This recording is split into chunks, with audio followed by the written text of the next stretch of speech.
미국 증시 상황들 보도록 하겠습니다. 뭔가 희망의 메시지들도 좀 많았고 그러면서 또 우려 섞인 이야기들도 좀 있었는데 하나하나 짚어보도록 하죠. 자, 먼저 지난주 금요일 3대 지수는 일단 참 재미없게 끝났습니다. 일제히 강보합으로 마감을 했는데요. 다우지수 0.1, S&P도 0.1, 나스닥 지수도 0.2% 상승을 했습니다. 주간 기준으로도 다 올랐는데요. 다우지수는 2주 연속, S&P 500은 4주 연속, 나스닥은 지금 7주 연속 랠리를 이어가고 있죠. 상승폭은 제한적이기는 합니다만 그래도 이렇게 랠리를 이어간다는 거 좀 의미가 있는데 특히나 S&P 500 지수 같은 경우에는 이게 금요일 날 지금 마감 지수는 4,299 정도인데 아예 4,300선에서 시작을 해서 약 4,320포인트까지도 올랐었거든요. 근데 이게 4,300을 찍은 게 작년 8월 이후 처음입니다. 그리고 이 저점, 작년 10월에 기록했던 저점 대비해서 지금 20% 넘게 올랐기 때문에 저점 대비 20 오르거나 고점 대비 20% 떨어지면 이게 시장의 그 분위기가 바뀐 거로 많이 보잖아요. 지금은 그러니까 20% 반등을 했으니까 이제 강세장 전환 기대감들이 좀 나오고 있는 그런 상황입니다. 그래서 월가에서도 이런 부분에 대해서 이제 주목하는 그런 흐름들이 좀 나타났는데요. 일단 금요일 날은 정말 아무것도 없었습니다. 경제 지표도 없었고 주요 기업들 눈에 띌 만한 실적 발표도 없었어요. 근데 이번 주에 소비자 물가지수 나오고 FOMC 회의 진행되고 이런 굵직한 이슈들을 앞두고 있다 보니까 관망세는 좀 있었던 것 같아요. 다만 FOMC 회의에서 금리 동결 전망이 우세한 만큼 그런 만큼 일단은 그래도 플러스 쪽으로 시장이 마감을 한 게 아닌가라는 생각이 듭니다. 제가 앞서 이제 지수 이야기하면서도 S&P 500에 대해서 좀 이야기를 좀 했었어요. 그래서 오늘은 이 S&P 500과 관련된 이야기들 좀 나누려고 합니다. 자, 우리 증권사들도 코스피 연말 목표치 제시를 하는 것처럼 월가에서도 비슷해요.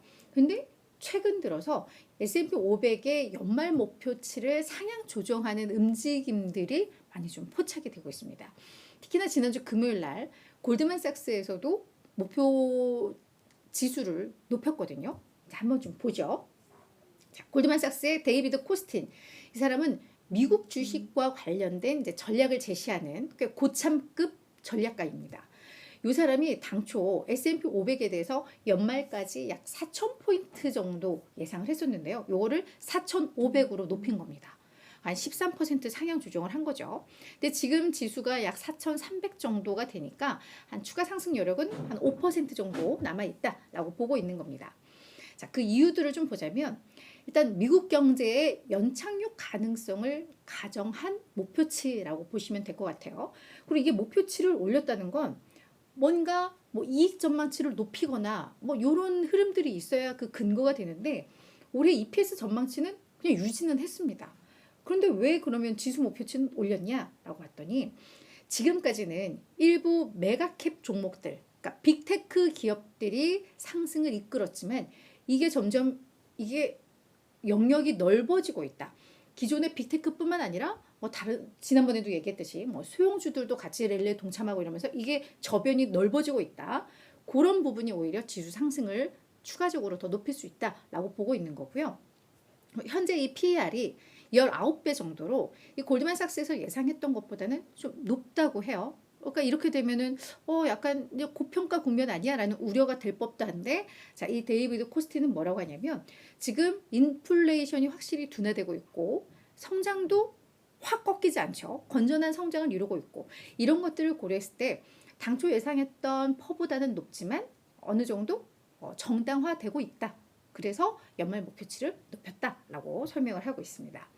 앞서 BMO 캐피탈의 브라이언 벨스키 수석 투자 전략가 역시 이 S&P 500의 연말 목표치를 당초 4,300에서 4,550포인트로 높였었거든요. 근데 요 브라이언 벨스키는 뭐라고 했냐면 이제 증시가 아무래도 최악의 국면은 통과한 것 같다.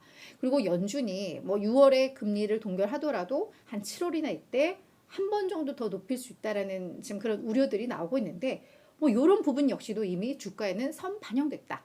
그래서 앞으로 S&P 500은 생각했던 것보다 더 오를 수 있다라고 분석들을 하고 있습니다. 뭐 오른쪽에 표를 제가 좀 부려놨는데 뭐 보이지도 않을 것 같아요. 그죠? 이거 한번 확대를 한번 해볼까? 뭐, 네, 이렇게 좀 보이시나요? 그래도 안 보이죠? 그래서 이제 월가 전반적으로 S&P 500에 대해서 어떻게 보고 있는지 좀 쫙 봤더니 이 CFRA 얘네들이 리서치 회사일 거예요. 얘들이 4,575로 보고 있는데 이게 가장 높은 수준이고요.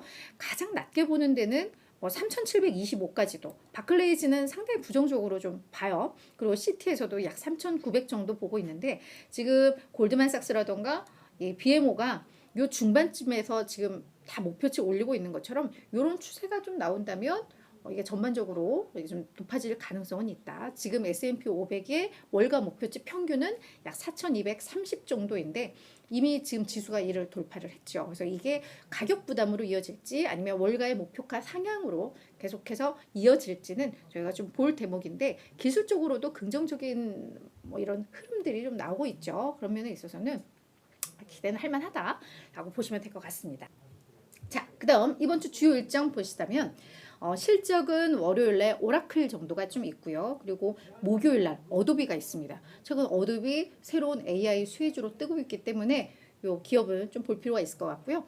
주요 경제 지표는 이번 주에 물가 지표들 줄줄이 나오는 주간입니다. 화요일날 소비자 물가지수 나오고 수요일날 생산자 물가지수 나오고 그리고 목요일날은 수출입 물가 나오고 금요일날은 미시간대 기대 인플레가 나옵니다. 다만 그 중간쯤 어디에 해서 13, 14일 FOMC 금리 결정이 나오죠.